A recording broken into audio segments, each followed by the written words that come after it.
believe that they were a citizen. So just saying, "Oh, sorry, I thought I was a citizen," is not a legal defense. Like all three of those elements must be present in order for an alien to successfully use "I thought I was a citizen" as a defense. So the cases where they have won, it's because they were adopted and their adopted parents were U.S. citizens, but they were not, or their parents were U.S. citizens, but they were not, whatever the case may be. So it's not just simply they can just vote and then that's it. There's more to it than that. Well, Thank here's you what very I'm much. worried Our about. guest has arrived here on Pirate Radio and Shell Shock Pirate Radio. Everybody, welcome Mr. Jim Verde to the stage from the Dan Bongino Show. He is the producer, and we're going to get going with this show. Welcome, Jim. How are you this evening? And thanks for joining us. I'm doing fantastic. So sorry I am late. I'm like totally zoned out. I apologize for being behind. Sorry about that, but thanks for having me. It's literally only 12 minutes, Jim. We're good. 12 minutes a long time in my profession. I hear you. I hear you. We still got you for an hour, though, right, sir? Yes. Fantastic. Now, I'm going to start off with the first question here. What is it like for working for Dan Bongino?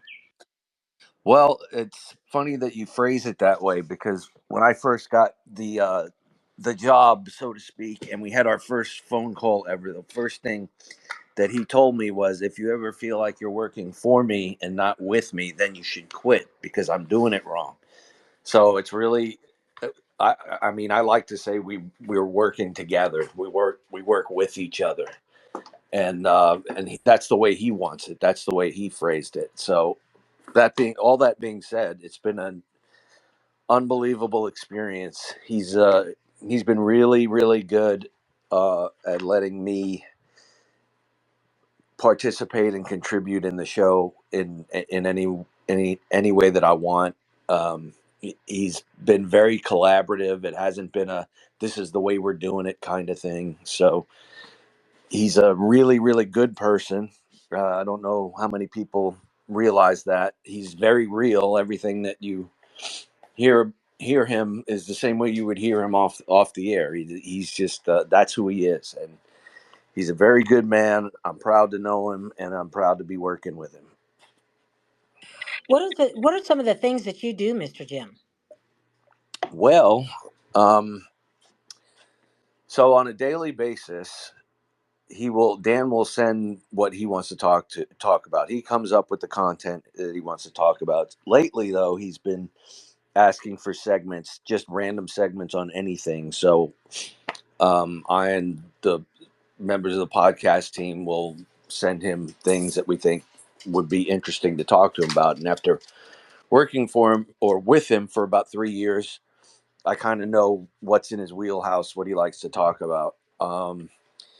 So I basically will take the content that he sends, put it all together, and then he'll call and we'll do a rundown to put it all in order, and we get it in order, and then we're ready for the show the next day. And when I get to work in the morning, if there's any additional content, we'll rework that into our rundown. Then he starts the podcast, and I'll get ready for the radio show. And for the radio show, that just includes loading the clips and record. First, I have to record all the clips, then load the clips, get all the sheets to him that has all the content on it, because on the podcast he has his book in front of him, but for the radio show I have to send him everything.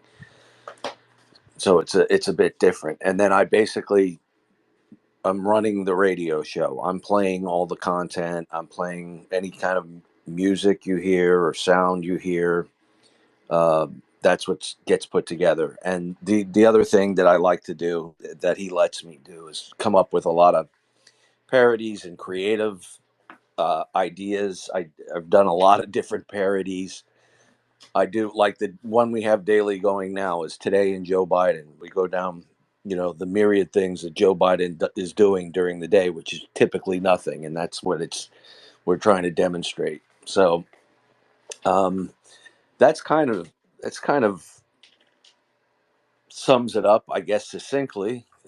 There's a little bit more that goes into it. We have a call screener on the show, and Dan only takes calls in the last segment, but we do have guests. So, and that's another responsibility also, is booking guests for the show.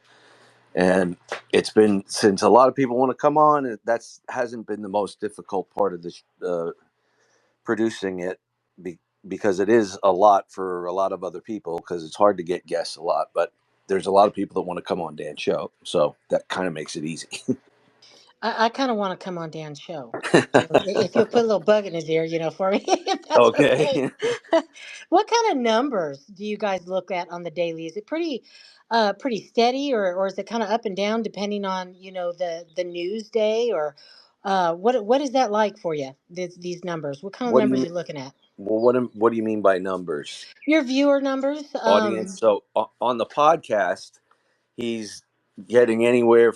He'll live stream the podcast. So on that, he gets 100 to 120,000 an episode. He's peaked out. It was the day after the Trump conviction. I think he had 216,000 live streams, and then the on demand pods, like on Rumble, I think he'll get anywhere from 800,000 to a million, and then on the regular podcast platforms, he gets several million downloads as well. And then on the radio show, we're anywhere between 8.5 and 10 million listeners a week.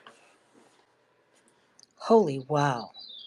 We've got James from Pirate Radio side of Shell Shocked, and Shell Shock's the other side of Pirate Radio. Jump in there, James. Yeah, forgive me for the background noise. My audience is used to it, but you're probably not. But I want to ask, how big is your shop?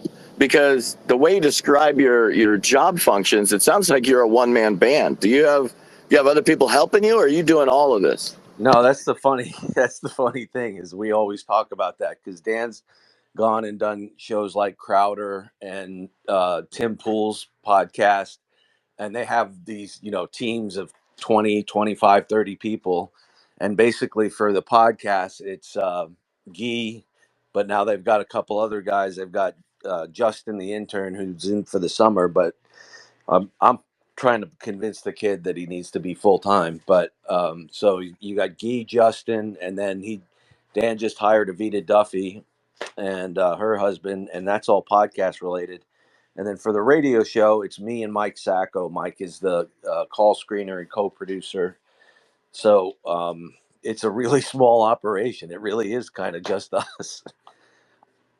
Well, It was easy for me to make the jump to that, because the previous job I had before this, which is another um, national radio show host, it was another producer and this national radio show host, who will remain unnamed.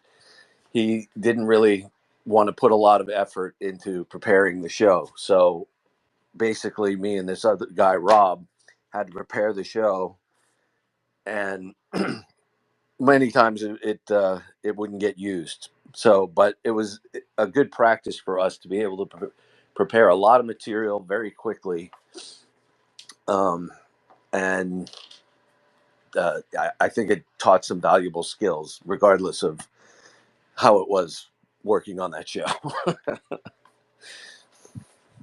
well, Mr. Jim, we have the United Spot. They've got their hands up. Now, I'm just going to warn you, they are a whole experience, okay? So just buckle up for this one. You United know, Spot, jump in there. I'm ready for anything. Hey Jim, how you doing? Sorry to bother you guys here. I'm over here part time at Arby's right now, taking care of some business here while the other things going on with the other guy over there down the street, with he's doing his thing here. But I just on an honest tip, I just wanted to thank Jim for all your support over the years on Truth Social, and it's you've shown the United Spot quite a bit of love, and it's been truly appreciated. And every once in a while we'll throw you a thank you, or you're appreciated. But it's always nice to actually, you know, say it out loud so you could smell the cavities. And truly appreciate all your hard work with what you do, because there's a lot of people out there that don't really do what you do, and especially with Mr. Dan Bongino as well. The guy is. America's most wanted. He's public enemy number one, and there's a reason for that, because he's always bringing the truth. And you can't have a good quarterback without a great line. And you're a great line, Jim, and you're also a good person. So we just wanted to thank you very much for all your hard work and your support for a lot of people. It's truly appreciated. I hope you have a great day. No, I appreciate that very much. Are you one of the United Spot guys? Yeah, I'm one of them. The other guys are working part time at Walmart. They're taking care of some victim. I don't know, something like they picked up a cat on the side of the road. I'm not sure if the cat's alive or not, but You guys are freaking hilarious. Those videos, I don't know how you do them, but the writing is phenomenal. The concepts are great. I absolutely love it. It just, they crack me up. Like the first one I think I ever saw was the one with Dan in it, Dan and Dan Scavino, and then Cash Patel, and remaking The Hangover. That was so funny. That was hilarious. coming from you, we appreciate that. And once again, thank you very much for all you do, man. It's truly appreciated. I hope you have a great night. Thank you, buddy. Appreciate it. All right, Jim Bob, go ahead. Thank you, Shell. Jim, I'm what you would call a P1 listener of